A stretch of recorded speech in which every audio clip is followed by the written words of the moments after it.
ရှင်အာနန္ဒမထေရမြတ်တရားထုတ်ချင်ပါတယ်ဆိုလို့မြတ်စွာဘုရားကမျက်စိနာနာလျာကိုယ်စိတ်လို့ဆိုတဲ့ဓာရ6ပါးမှာထင်ရှားဖြစ်ပေါ်လာတဲ့အာယုံ6ပါးထိုအာယုံ6ပါးနဲ့ဆက်သက်ပြီးတော့ဖြစ်လာတဲ့စိတ်6မျိုးထိုစိတ်6မျိုးနဲ့အတူတကွပေါ်လာတဲ့ဖတ်တာ6မျိုးဖတ်တာ6မျိုးနဲ့အတူတကွပေါ်လာတဲ့ဝေဒနာ6မျိုးအဲ့ဒါတွေကိုရှုမှတ်ပွားများပါလို့မြတ်စွာဘုရားကဟောတယ်အဲ့ဒါလို့ရှုမှတ်ပွားများလိုက်တဲ့အခါမှာဒီတရားတွေဟာကြည့်လိုက်လို့ဆိုရင်ငါလို့တွေ့တာစရာလည်းတစ်ခုမှမရှိဘူးငါဟာလို့တွေ့တာစရာလည်းတစ်ခုမှမရှိဘူးအဲ့ဒါလို့မြင်လိုက်တာနဲ့တပြိုင်နက်ခန္ဓာကိုယ်မှာရှိသမျှတွေကဒါပဲလေ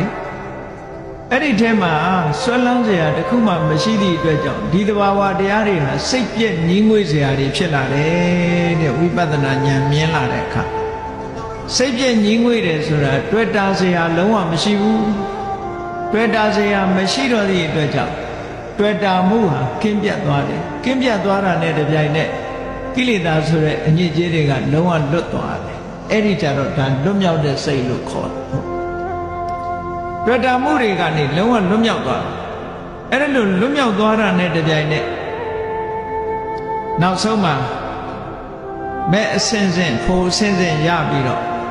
ကိလေသာအာသောတွေကလုံးဝလွတ်မြောက်သွားတယ်ဘယ်တော့မှလာမတွေ့တော့ဘူးတဏှာဆိုတာမလာတော့ဘူးဒိဋ္ဌိဆိုတာမလာတော့ဘူးမာနဆိုတာမလာတော့ဘူးဘယ်ကိလေသာမှမလာတော့လို့ရှိရင်စိတ်ကလေးဟာလုံးဝလွတ်မြောက်သွားတဲ့စိတ်ကလေးဖြစ်သွားအဲ့ဒါလို့လုံးဝလွတ်မြောက်သွားတဲ့စိတ်ကလေးကိုရပြီလို့ဆိုလိုက်တာနဲ့တပြိုင်နက်အဲ့ဒီပုဂ္ဂိုလ်ဟာသူ့ကိုယ်သူရှင်းရှင်းကြီးမြင်လာတယ်တဲ့ဘယ်လိုမြင်တော့ဆိုရင်နောက်ထပ်ငါဖြစ်เสียဆိုတာဘာမှမရှိတော့ဘူးနောက်ထပ်ငါမဖြစ်တော့ဘူး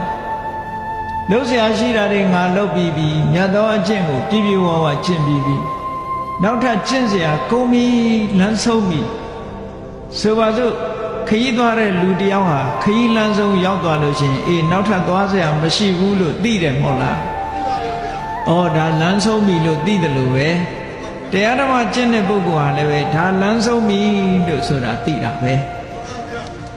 လွတ်မြောက်ပြီးတဲ့အခါမှာထိုစိတ်ကလေးရဲ့အဆုံးစွန်ကိုရောက်သွားတဲ့အခါငါဟာဒါလမ်းဆုံးပြီလို့သူ့ကိုယ်သူဆင်ញင်သိနိုင်တယ်လို့မြတ်စွာဘုရားကရှင်အာနန္ဒာအတွက်ဒီဝိပဿနာကျင့်စဉ်တစ်ခုကိုဟောလိုက်